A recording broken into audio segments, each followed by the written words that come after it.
आज हम कुछ बात करना चाहेंगे समय का सही उपयोग। आप सबको अच्छी तरह से मालूम है कि हमें समय कहाँ से मिलता है और हमें कौन देता है। ये सब समय हमें परमेश्वर देता है और हमें परमेश्वर की ओर से मिलता है। और ये समय हम किस तरीके से हमें उपयोग में लाना चाहिए, इसके बारे में आज हम थोड़ा सा बात करना चाहिए। एक छोटी सी घटना के बारे में बात करते हैं। एक ऐसी घटना है, सुनिए, कि एक छोटी सी बच्ची थी, वो अपने दादा के साथ खेलती कूदती। तो एक दिन दादा ने, वो हमेशा दादा उसको एक समुद्र के किनारे ले जाते थे और उसके साथ समय व्यतीत करते थे। और लेकिन वो अपनी घड़ी को उतार करके और कहीं रख देते थे और बच्ची के साथ समय लगाते थे। एक दिन बच्ची ने पूछा, दादाजी दादाजी, आप अपनी घड़ी उतार करके क्यों अलग रखते हैं और मेरे साथ खेलते हैं? दादाजी ने कहा, मेरी बेटी, मैं इसलिए घड़ी अलग उतार करके रखता हूं जिससे कि मैं तेरे लिए सबसे ज्यादा समय दे सकूं।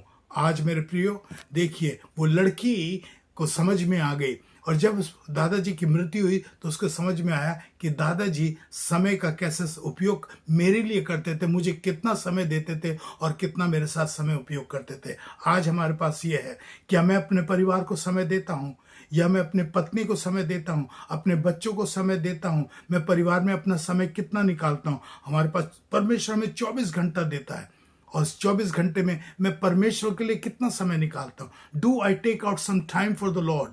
Do I give time to the Lord? आज इसके बारे में हम बातचीत कर रहे हैं। जी हाँ, परमेश्वर के समीप आना बहुत ज़रूरी है। हम देखिए, एक बड़े अजीब सी बात मुझे लगती है, मैंने बहुत बार नोट करा है कि जब हम चर्च के सामने से, गिरजे के सामने से, या मस्जिद के सामने, मंदिर के सामने, गुरुद्वारे के सामने जाते हैं तो लोग चलते फिरते बस ऐसे सिर झुकाते और हाथ जोड़ते और चले जाते। ये क्या श्रद्धा है? ये क्या चीज़ है? ऐसे ठीक नहीं है। हमें परमेश्वर के साथ संगति में बैठना चाहिए। अगर हम परमेश्वर से प्रेम करते हैं, हम उसकी संगति में बैठेंगे। हम हमेशा अपने आप को बिजी रखते हैं और समय नहीं निकालते हैं। देखिए, परमेश्वर कहता है कि मेरी नित्य निगाह तुम्हारे पर हमेशा बनी रहती है। परमेश्वर की दृष्टि हमारे पर हमेशा रखती है। वो हमसे प्रेम करता है। वो ये भी कहता है, ए बोझ से दबे लोगों, तुम मेरे पास आओ, मैं तुम्हें विश्राम दूंगा। परमेश्वर हमसे प्रेम करता है। परमेश्वर के पास हमारे लिए वक्त है, लेकिन हमारे पास परमेश्वर के लिए वक्त नहीं है। मेरे प्रियो, समय परमेश्वर की ओर से मिलता है।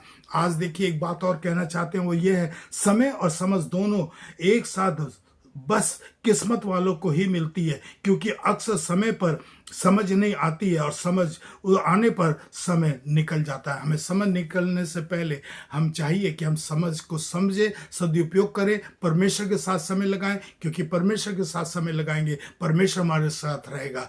परमेश्वर के निकट आओ, परमेश्वर